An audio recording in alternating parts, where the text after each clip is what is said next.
Welcome to Momma-Sota, the podcast where we dive headfirst into the beautiful mess of motherhood. I'm your host, Monica Eickman, and I'm here to keep it real. In a world that changes by the minute, parenting can often feel like an uphill battle. We all want what's best for our children, but what that best looks like varies for every one of us.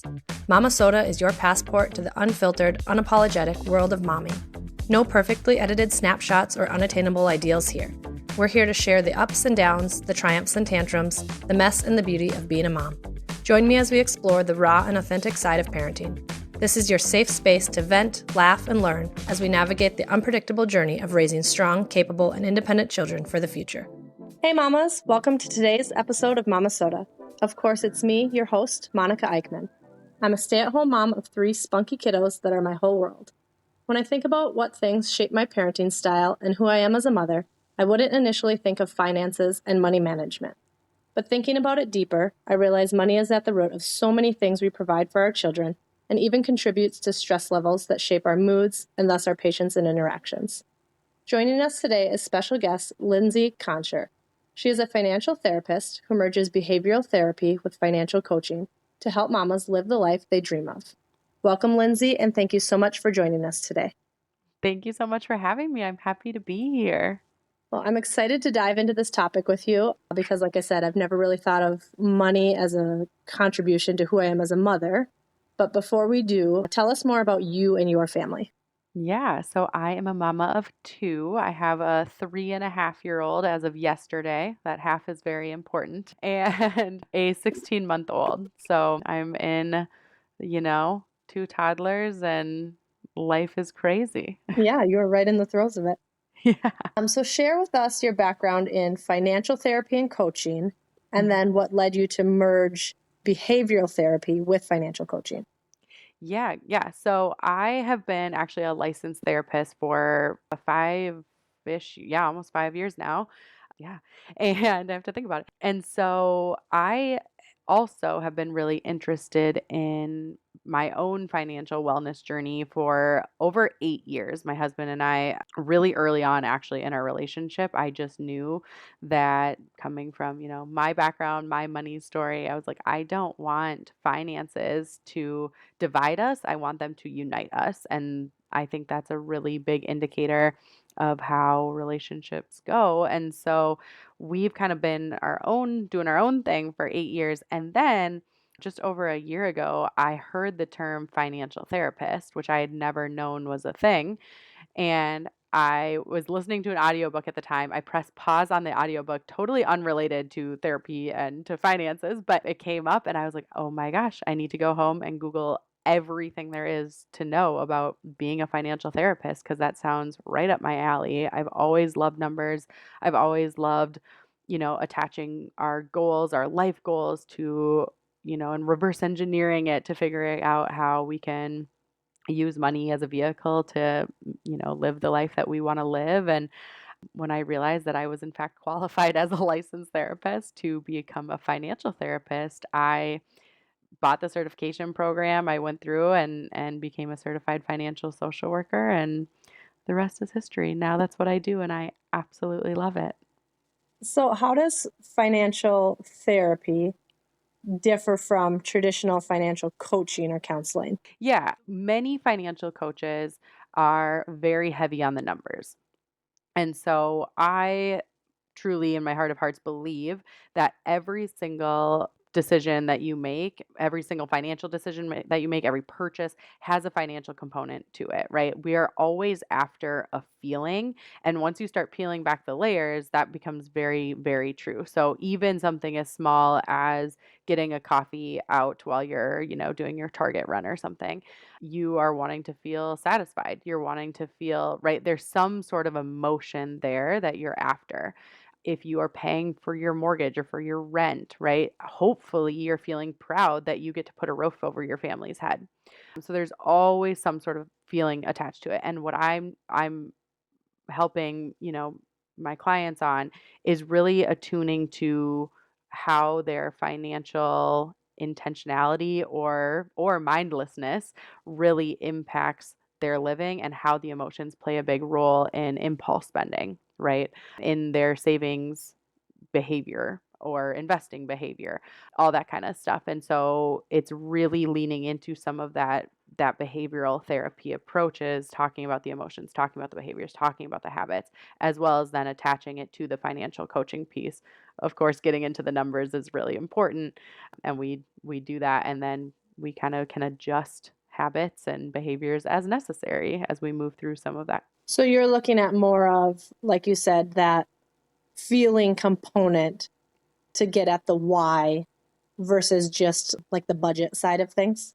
Certainly, yes. And what I will say is there's two bodies of research out there, but one says that money habits are established by the time you are 7 years old, and the other says by the time you're 9 years old.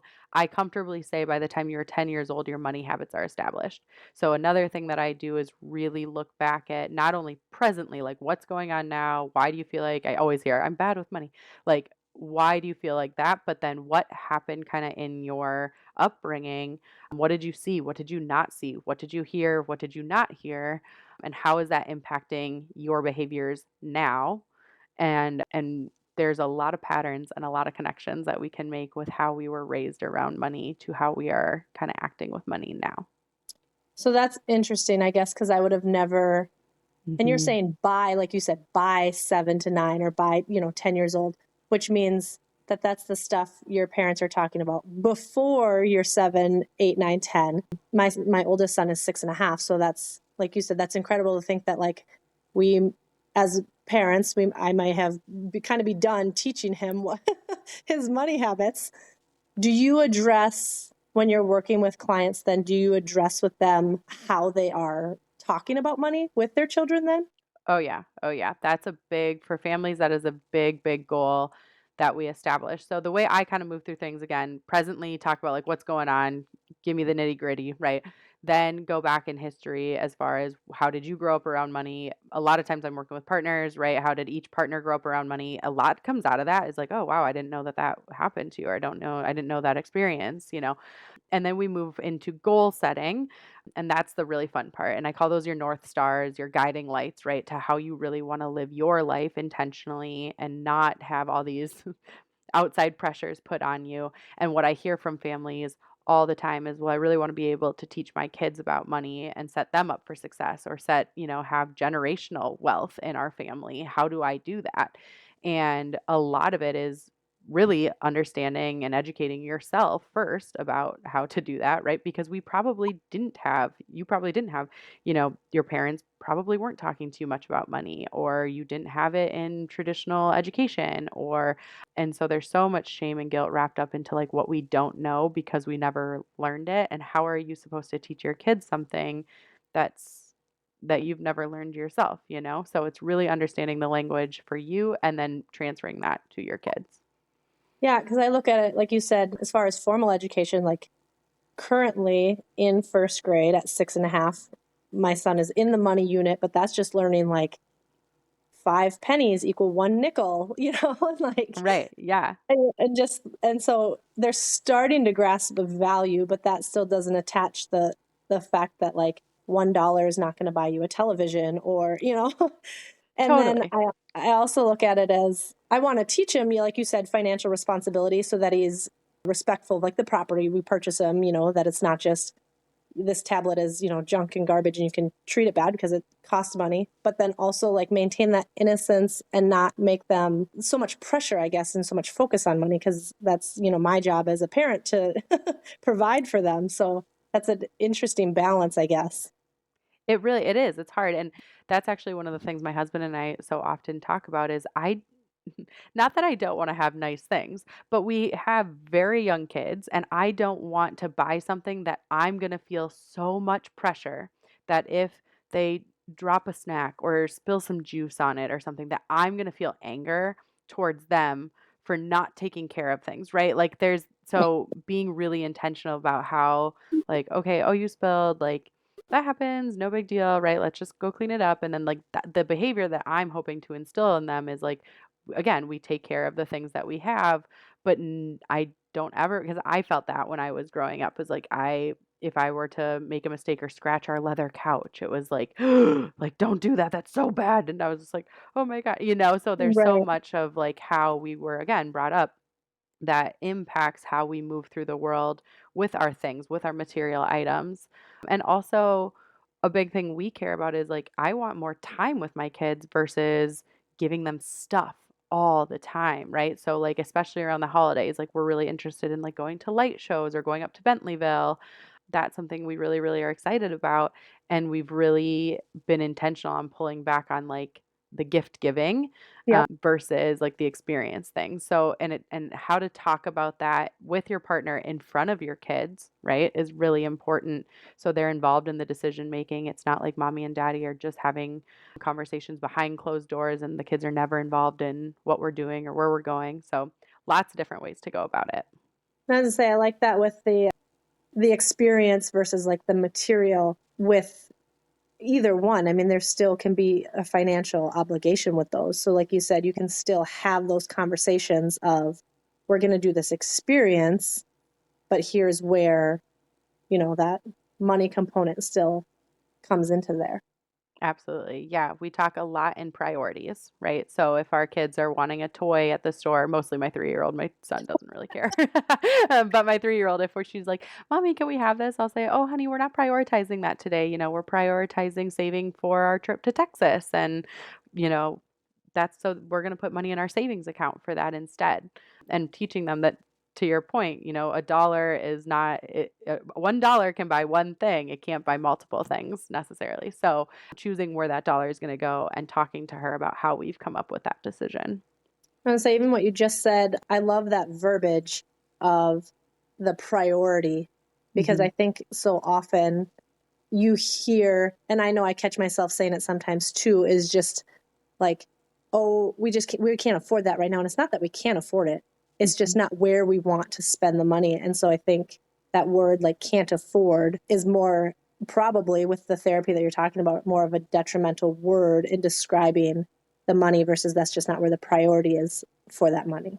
Yeah, it's not even accurate, right? Is like if you Right. can't afford Yeah. it, like you can, right? So we want to instill these like accurate messages and yeah, exactly. And really teaching kids that they have autonomy with money. Like I would much rather when my kids are 10 years old, make a $50 mistake now and learn from how you're choosing to spend your money now versus a $50,000 mistake later on when you haven't yet learned how to prioritize things and your impulse, right? So like if they if the listener out there has kids and you're like, they're just buying this stupid thing and they're never going to play with it and whatever, you can teach some of these lessons with like, okay, you want to prioritize that toy. Let's get your allowance if that's something you do in your family or however you approach money, right? Bring the toy home. And in a week, if they are still playing with that toy, then acknowledge that. Say like, "Wow, you made a really good purchase when you bought that toy. It's brought you a lot of joy. It's brought you a lot of entertainment, right?" Or if they bought a toy and it was played with for 5 minutes and tossed to the wayside, you can say, "Hey, you made that purchase a few days ago and I noticed that you're not playing with it anymore. Was that something that you were excited about still or was that a purchase that maybe we can learn from?" And that's a little bit for older kids, right? So there's a whole host of things that how we can talk about stuff. And again, it goes back to like, how are we as parents talking about money? How are we talking about our savings goals or our spending goals or, when we're buying things off the end cap at the store, like what is that? What messages are those sending, right? Those end caps, those will get you. They get you every time. They really do. So you describe yourself as a financial therapist who helps moms live the life of their dream. Can you elaborate on your approach and how you support moms in achieving those financial goals? Yeah, I think so many moms, if you were to list out your priorities, right? We're talking about priorities when it comes to money. Moms often leave themselves off the list. And I think it's really important to think of priorities not necessarily in even a list format because somebody ends up at the bottom. Think of it more as, each person or each thing that you're prioritizing gets like a coffee cup, right? And we all need to fill our cups in some sort of way. And I want moms to have a cup at the table and I want them to be filling it for themselves as well. And so you as a mom get so many external messages, whether it's social media, whether it's from friends and family about how you should be parenting, how you should be mothering. And it can be exhausting, but I really want to encourage moms to, just because somebody says that you need this thing that every other parent has on the planet to make their kids sleep better or something, right? It's like, do you really need that? Is that something that you want? Is that how you want to be spending your money? Is that how you want to be living your life, right? And there's a scale of it. Like, do you want to be the mom that's out getting a coffee every single day? Great. How do we make that happen? Do you want to be the mom that's going on annual vacations with her family? Great. How are we making that happen? Are you taking time for yourself? With finances being, a main contributor of, like, do you have girls' nights? Do you have date nights with your partner? Do you have time to get that massage or right? And a lot of what I do in my life now is buy back my time. Like, I am very happy. We finally found a couple babysitters that we are very comfortable with, and I'm very happy to buy back my time with a sitter to have time for myself, because if I don't get that, it's no good. It's no good over here. So That's a neat way to look at it. A babysitter, like you said, buying back your time, because otherwise your time is spent caring for your children. So yeah, you're like, yeah. I'm going to pay someone to do the care part, and now I have time to do something else for myself. Yeah, and people get really hung up on, like, well, I have to pay the babysitter, and then I have to pay for the food out at the restaurant, and then I have to. I'm like, well, sometimes I just go for a walk. I just go for a walk when I have a sitter. I take an hour. I don't even bring the dog, which maybe I should, but I don't, because I'm like, I just want to walk at the My pace that I time. want to walk, feel the sun on my face.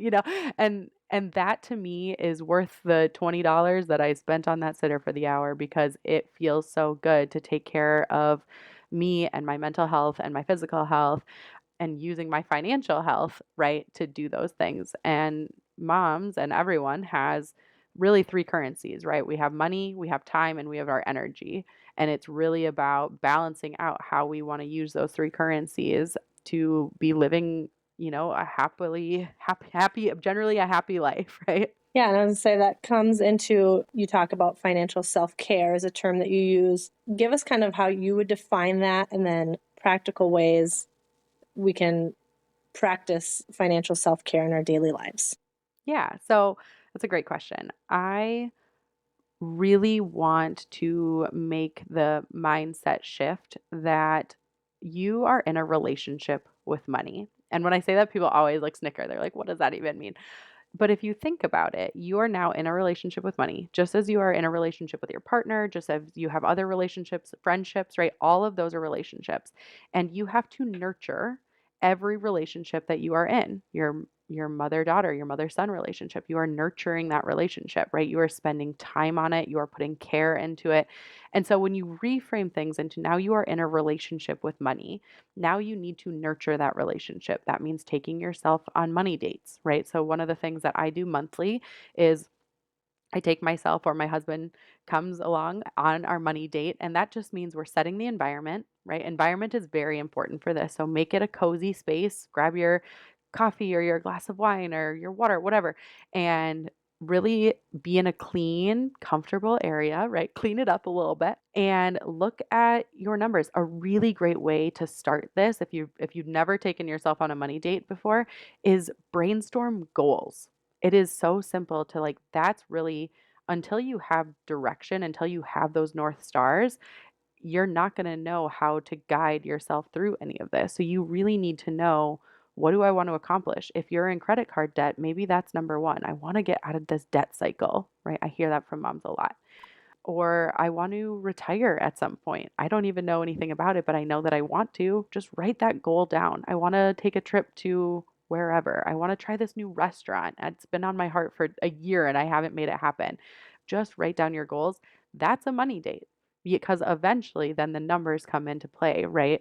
And so that's the first thing. Next, about being in a relationship with money, is we know that with every relationship, it's kind of on a pendulum, right? There's toxic and there's healthy and there's everything in between. And so if you feel like you're in a toxic relationship, that is, avoiding money, not talking about money ever, not looking at your statements, maybe just your partner is the one taking on the financial burden, if you will, quote unquote, burden of the household. The financial responsibility is a better way to say that. How can you get more involved, right? And start asking yourself the question, well, what would a healthy relationship with money look like? And then that's where the financial self care comes in. So, again, having the respect for both partners, yourself and your money in that relationship, as far as taking yourself on those money dates, looking at what is your income? What is your household income? Do you even know that number? If you don't, that might be a good place to start. Setting up like a high yield savings account, one of my favorite things in the world. Doing that is a really good place to start saving in those savings buckets, right? Getting to those goals that you've already laid out in that first money date. You can find financial books that are, that can be a good way to have self-care is read or listen to. I always listen to them because I cannot I cannot read about it. But books and Mhm. podcasts, right? There's ways to educate yourself on what money can really do for you, and it's a really good place just to start. It's not going to Your relationship doesn't improve overnight, right? Not with money, not with anybody else. And so knowing that it might be a slow journey, but it's one that you just have to choose to take the first step on. I'm gonna say with that, especially like you said, if someone's not ever gone on this money date, like you call it, would you say that this is something that you begin independently and then do that like with your partner, or is it better to start together, or how do you kind of navigate that? If you're partnered, I always say if your partner's on board, bring them in right away, right? So, a really good icebreaker is, "Hey, I was listening to this podcast and I heard this financial therapist talking about money. I don't know if you and I have ever really talked about money. What do you think? Have we?" And you guys can kind of start the conversation that way. A lot of couples come to me because all they do is fight about money. That is Right. so common. It's always a point of contention because there's never been a healthy conversation about it. So how do we start, right? And there's a couple ways to do that. This is a good icebreaker, right? I heard this podcast, blah blah blah. Next is lead with vulnerability. Okay. You are not perfect with money. I am not perfect with money. Nobody is perfect with money. Mhm. But pointing the finger and blame is so common in money conversations. You spend too much. You're buying this. I do everything for the family and you do nothing for the family. We talk in absolutes all the time. And I'm an so absolute talker for sure. My husband loves to point that out. you're an always or never. It just Yep. never happens. And so some of these conversation topics are so off-putting, right? Like if you tell me, "Oh, you never make the bed." I'm like, "Okay, well, I made the bed 2 weeks ago, so it's not never." So you're like it would just it the defensiveness goes Yep. up. It's Right just away. a whole thing. Right Yes. away. Exactly. And the same is true for any money chat, right? And so leading with vulnerability. "Hey, I've noticed that I actually never really learned about money and I think I'm interested in just knowing how it works better. And do you think you would want to do that with me?" Something like that, right? There's no hostility. You're not saying, like, "You've never taught me about money." So it's really about your approach in so much of this. Our words are so important, but truly it's our body language, it's how we're saying things. All of that is just as equally, if not more important. So keeping that in mind when you're asking a partner to come on board of this like, "Hey, I want to like get my financial shit together. What do I do?" kind of situation. So I would always say if your partner's on board, go for it, but if they're not, doesn't mean you can't do it. You can certainly do this on your own. Even if you are partnered, you are still an individual and you are very capable of starting this journey and then maybe they'll jump on board later. Awesome. With with some of that, there's you talk about intentional value-based spending. What are some tips or strategies for individuals looking to align their spending habits with their values and priorities? Yes. One of the things that is so interesting about humans in general is if I were to ask you, like, what are some of your priorities? What are the things that you value in life? They will give me a big long list. And if I say, okay, let me look at your calendar and your bank statements and let's see like if it's kind of aligned with the things that you're valuing, they get like beat red and they're like, oh my God, it's not aligned at all. Right. And truly it is so true. If you show me your calendar, I will be able to tell you where your priorities are because that's how you're spending your time. That's where your priorities come. And so if you look at your calendar, pull back the reins, and for a second you're like, "Oh gosh, that's if it's not something that you're like, yeah, I'm not in alignment, that is not going to feel good." right? If you value time with your kids and yet you're working 80-hour weeks, maybe that's out of necessity, no judgment, right? But that's your calendar is not telling me that you necessarily prioritize that as much, right? What can we do about that? And truth be told, is some of this intentional values based spending comes down to we might have to make some big moves. Like I have a couple right now I'm working with and they work at the same school. They are pretty much together all the time. And so and they have about $12,000 in credit card debt that they are just it's hanging over their head. And I said, "Would one of you be open to selling your car?"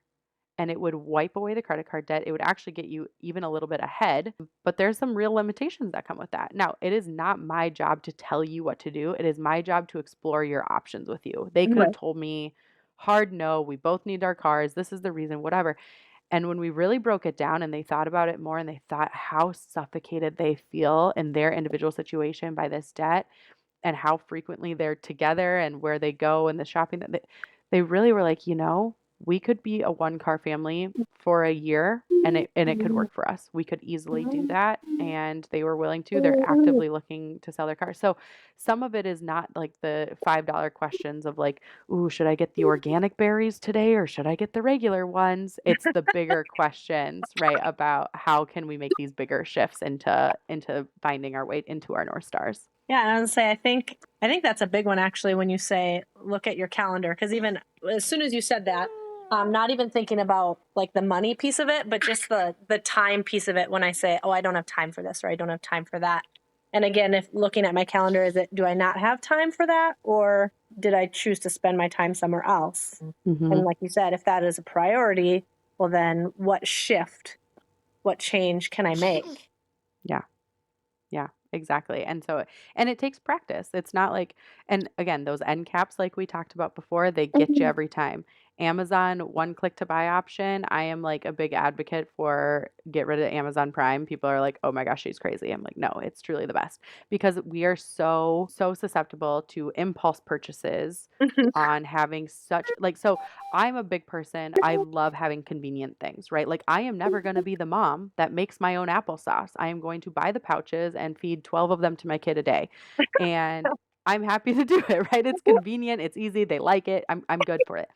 And convenience has gone a little too far where it's literally the research supports this, it is literally harder for our brains to not click the one click to buy option on Amazon than it is to like scroll past the thing or to get it hung up on a TikTok buy or an Instagram ad that was directed directly to you. Yeah. You buy the things on there because it is so easy. It's so convenient. Apple Pay is right on your phone, right? So there are times where inconveniences actually save you a heck of a lot of money, right? If you don't have your cards saved into your phone or into your computer and you actually have to get your butt up off the couch and get your credit card, half the time you're like, "Oh, the DoorDash is not worth it. Now I'm up. I might as well just go get something out of the fridge." Right? Some of that is convenient, yes, great, and to a detriment. No, I would say I didn't think about it, but when you said the inconvenience saving you money, it just struck a note because even I just ordered my kids' dance pictures yesterday, although I had the email for 2 months to order them. For that very reason, it was like, okay, I have to get onto my computer because the app doesn't work well on my phone. Hmm. And then I have to put everything in my cart. And then I had to go get my card. And it's like, those are important to me. I need those before like the window disappears and those pictures just like go off into space. Yeah, But in the time frame, like you said, of the 1 month that I didn't order those dance pictures, I probably did order several things off of Amazon that I don't need, like a new sweatshirt. totally. And that's really where the intentionality comes in, right? And you can do this in some two ways really. One is if you can take the time to stop and think, how important is this to me really? Okay. That's a good question to ask yourself. How important is this to me, really? And if you're like, no, the dance pictures are really important to me, then you will. Like, once you have that like self awareness in the moment, it's like, no, I will take the 3 minutes to go and do that. Or I will write it on my to do list. So once the kids are down and I have 5 minutes of calm tonight, that's something I want to prioritize. That's how I'm going to spend my, part of my cleanup time at the end of the night doing that because it's important to me versus the sweatshirt that's like so convenient, it's cute, it was targeted at me, I'm going to get it now, right? Is that sweatshirt, and I have a good example for this. I'll give it to you really quick. We were deliberating where we wanted to take our next family vacation. And I wasn't doing a very good job of saving because I didn't have a very clear savings goal, right? I was like, we know we're going to take a vacation. I should be adding money to my savings bucket, which I can easily automate, but I just wasn't because we didn't have like a really clear, like, this is what we're doing. So if you can gain clarity around some of these things that you want in your life, that's step number one, right? And my husband came to me and he was like, okay, we're going to do Portugal. That was the choice I had. I wanted to do Portugal. He was kind of on the fence about a couple and he was like, no, we'll do Portugal. I was like, oh my gosh, yes. I opened the savings bucket. I'm like, okay, this is we're doing it. I'm so excited. The next day, I'm out shopping around, and this is actually around the holiday time, so I was out Christmas shopping. And usually then I'm also buying things for myself because as you do and should. But I picked up a sweater and it was $40 and I was like, okay, it's on sale, it's cute. I tossed it in my bag and I thought about it like for 2 minutes. I'm like, okay, I have like two events that I could probably wear this sweater to, but I also have 10,000 sweaters at home. I would so much rather put that $40 towards Portugal, and I can see it. I'm sitting at a little bistro table, husband's across from me, the kids are playing in the courtyard, I have my drink in hand, and I'm living my best life. And I'm like, that $40 is exactly where I want that to go, not to the sweater. And I was able to take it out of my cart, put it back on the shelf, and be like, okay, I don't want it. And so when you have like those crystal clear goals, it is a lot easier to scroll past the sweatshirt on Amazon or to buy, to avoid the targeted ads because you have something bigger that you're trying to accomplish. And it feels so much better to make those intentional choices. And I, right there in the store, was able to transfer $40 into the Portugal fund. And it felt so good to do that. Right. And I would say, even again, that's that intentionality and the priority. It doesn't necessarily have to be the I can't afford or I can afford, because like you said, that's not really the truth of it. You probably could afford both. It was just, but that's not the feeling part again that you were talking about. And that felt, good to put it right towards the trip. Yeah, exactly. Yep. So you have various services. You have like one-to-one financial therapy, online money groups. Tell us more about some of those projects and different offerings that you have. Yeah, no, great. So actually, I'm sad to say, I just closed down the group money coaching last week. It was a really hard decision, but I was offering that, but I just wasn't seeing the progress that I can see in my one-to-one clients because there's just not as much accountability. And some of the women in there were thriving. They really were doing super, super well. And actually, two of them from the group has now signed up with me for one-to-one services, which is great. But so I'm not doing the group coaching right now. I will consider that later. But what I do have currently is one-to-one, whether it's individual therapy or couples therapy. A lot of times moms come to me and they say, hey, I need to work with you. And then we bring dad on board a couple sessions in. That happens a lot and that's totally fine. But really, if we can get both partners on board, it's best to start with all of us. And so the initial session is a 90-minute session. You would think of it like a diagnostic assessment for anybody that's been to therapy. That's where we do really the deep dive into like your money stories, what was your upbringing like around money. And then I do subsequent sessions are 50 minutes. So it's just like therapy. I personally am a solutions focused brief therapist. So people don't need to think about this as though I'm working with you for 3 years doing inner child work. Like that's not me. I think your background and upbringing is really important. I like to know what happened so we can start connecting some patterns, but I don't sit there and dwell on that. And I don't, apply that to family systems. But I do then really, we dive into the numbers pretty much session 2, 3, sometimes 4, depending on how much we need to unpack and what's kind of, are you in a scarcity mindset, abundance mindset, all this different stuff.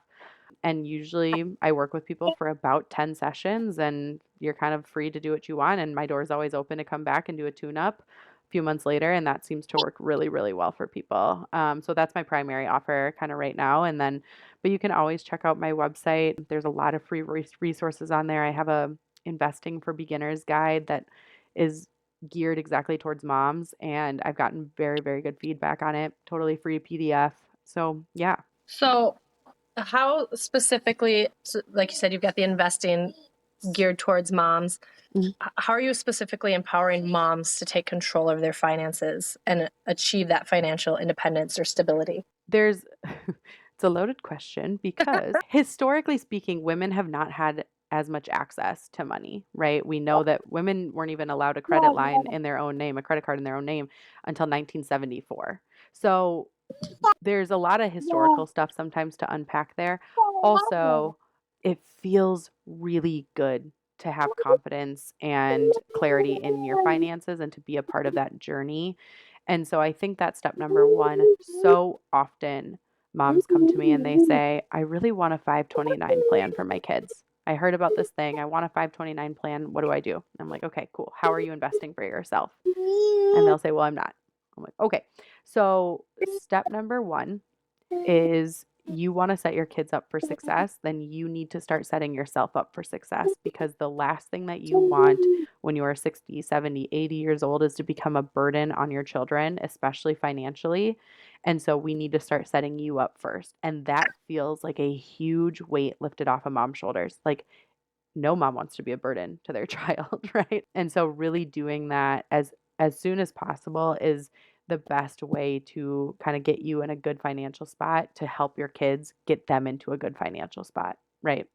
With that, so like myself and a lot of, just by nature of it, a lot of the moms I interact with then are stay-at-home moms, Mhm. not necessarily contributing to the direct financial income. Mhm. What kind of a discussion, or how do you start that conversation? It's so interesting because that is true for a lot of women in my life also. That was true for our family for a while. I was a stay-at-home mom exclusively for a while until I started doing this. I was in a clinic before, now I'm on my own and have my own business, right? But I was still the CFO of the house. I was making so many of our financial decisions, from grocery shopping to how the kids are, what activities they're going to be in, their clothes, right? So much of our household relied on me making the financial choices, though I wasn't bringing the income in. And so that actually tends to be true for most families that I talk to. I'm like, well, who does the grocery shopping? They're like, "Mer, mom." Check. Yeah, right. Yes, you're the CFO. And so your contribution is vital in that. Like there is no household that can operate without a CFO, okay? And so if you're the one that's interested, like you're spending the money. So you need to know what the income is, sure, but that's a fairly easy conversation, right? Hey, can I see your pay stub? Or again, I listen to this podcast. I want to get on the same page with money. I don't feel like I understand our money or how you make decisions around money, and I want to feel like we're on the same page. And most partners are quite receptive to that. Like they understand not understanding something and wanting to understand something. So, again, speaking kind of their language if you're having trouble getting your partner on board. But that's really the first thing, is like it is an equal contribution, whether somebody's bringing in the income or not. There are still so many things, like your unpaid labor, honey, is real important. So, I think that's just part of it, right? Is understanding how many components there are to finances in general. I think too, like you said, again, coming to that conversation with the vulnerability, Mhm. because it's so easy to like you said, go on the other side of it and say, well, I do this for the house and I do that for the house and I do this for the house, and then it just becomes the argument, and that doesn't get you going forward. Right. Right. It doesn't get you anywhere. And so and a really great way to bring this up is to acknowledge how frequently maybe fights are happening. Hey, I feel really suffocated by our debt, or I feel really restricted by only being involved in some decisions, and I'd like us to be more of a team on this, right? And like literally refer to my couples as teammates all the time because you are playing for the same team. You are very much allowed to have separate dreams in some areas, of course. Like, I hope my husband has separate dreams than me. I want to, I want to be an individual in my relationship, but we certainly have dreams for our coupleship. We have dreams for our family. And it's very interesting when you ask couples the last time they dreamt together, it's few and far between. Like, we stop at some point, especially once babies comes, right? We stop. And so it's really important to say, like, I want us to dream together again. I want to have a shared dream of what I want our lives to look like because I want to be married with you for the next, 30, 40 years. And I, the reality and it's hard, but the reality is if you are somebody that fights with your partner about money constantly, the future is bleak unless you figure it out, And there's always hope in this work, and that's part of what I love so much is there's so much hope once you can get a grip on this, once you can be in control, once you're the one in the relationship with your money who's making the decisions. There's so much change that can be made, and it's very, very transformative. But step number one is getting your partner on board at least a little bit and doing that in a way of like in a positive way, right? Yeah. What do you have for kind of future goals and projects with your financial therapy and coaching? What's in the works? Oh, good question. I'm coming up with a couple more just like free tools to help people right now that I'm so excited about. The one that I'm building out is an entire intentional spending planner. And so that's going to be, I think, super helpful for people to have a really clear vision and really simplify finances. We've gotten to this point where it feels like it has to be so complicated and it's like, no, really, we just need to like oversimplify it to make it so easy for everyone in the family to understand what's going on. And so that's kind of coming down the pipeline. But honestly, I am loving my one-to-one clients so much. My couples have been phenomenal. I've been very, very lucky with my clientele, and I'm happy right now where I'm at with this. Like, I don't really see me expanding or changing into modules or something. Like, it's just the one-to-one stuff is going so well, and I'm so happy to be here. So awesome. That's what we're doing. Yeah. Anything else you want to share about your passion for helping individuals improve their relationship with money? Final tips, anything before we wrap up? No, I think if, it all boils down to like when you're ready. And the truth is sometimes you're not in a place. If you have a 3-month-old and you are still so sleep deprived, maybe this isn't your number one priority, and that is very understandable, right? So it's really about understanding the season of life that you're in. And there's some people that are so ready, and my question to you then is, what's stopping you? Why have you not started doing this money work, whether, with me or with anyone else out there that you jive with? We always say it takes a village. Like, let somebody be in your financial village to help you, to propel you forward into really living the life of intentionality that you want, Yeah, I like that. I was going to say, that's just the what's stopping you is something that's come up again and again, almost across the board with every kind of podcast topic that I've had, and it's just like, it's one of those things. It's like, if you're in the position where you've already had the thought process and you're thinking about something, like, then you've made that decision really in your heart that like you're ready to do, you're ready to do it. So it's like, why haven't you done it? Yeah, exactly. No, I'm totally on board for you. Yeah. I am also, just so everyone knows, I'm still a solopreneur. So it's always me. If you're like emailing me, my email's on my website, all that, it's always me getting back to you. So I hope to be able to help in any way that I can that's going to be most useful, to you and your dreams. So that's the mission. Well, this is great, Lindsey. Thank you so much for having this conversation with us and filling us in on some of those. And like I said, some of those are just even little keywords that I liked with, prioritize, or where all that falls in. So, good. Oh, I'm glad to have given some tangible, actionable tips. That's the dream. Yeah, awesome. Well, like I said, I think all of our listeners have definitely got something to take away from this today. So keep at it, everybody. And until next time, keep doing your best. Thank you. Thank you for joining me on this roller coaster of momming right here on Momma-Sota. I hope you enjoyed our candid conversation about all things parenting, where perfection is left at the door and real life takes center stage. Stay tuned for more heartfelt, unfiltered discussions in the next episode. And if you haven't already, don't forget to subscribe, rate, and review Momma-Sota on your favorite podcast platform. Your feedback means the world to us. Until next time, this is Monica Eickman signing off. Keep rocking that mom life, and remember, you've got this.